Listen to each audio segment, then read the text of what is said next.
ഒരു കോർപ്പറേറ്റ് സെറ്റപ്പിലുള്ള കോഴി ഫാം മുതലാളിയാണ് ഇപ്പുറത്തെ കോഴിക്കെതിരെ കേസെടുക്കുന്നത്. സ്വന്തം മന്ത്രിസഭയിൽ തന്നെ 2 ആഗോള കോഴികൾ, പിന്നെ കൂടാതെ പാർട്ടിയിൽ ഉള്ള മൂത്ത കോഴികൾ, MLA കോഴികൾ. അതിൻ്റെ ഇടയിൽ എന്തുവാ കപ്പിത്താനെ മനുഷ്യനെ ഇങ്ങനെ ചിരിപ്പിച്ച് കൊല്ലല്ലേ.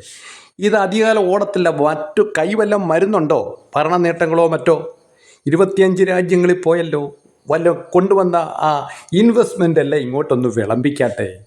പിന്നെ ആ പോലീസ് കേസുകളും ഇഷ്ടപ്പെട്ട ആൾക്കാരെയൊക്കെ ഒതുക്കാനും രക്ഷിക്കാനും ഒക്കെ ഉള്ള ആ കളികൾ. പിന്നെ നമ്മുടെ കഴുക്കോലൂരുങ്കൽ സൊസൈറ്റിക്ക് കൊടുത്ത കായിൻ്റെ കണക്കും, പണി ചെയ്യാതെ കൊടുത്ത കായും, കോഴിക്കോടിന് 30 ലക്ഷം രൂപ വെച്ചുള്ള ചിലവുകളും ഒക്കെ ഇങ്ങോട്ടൊന്ന് വരട്ടെ. എത്ര കാലമാണ്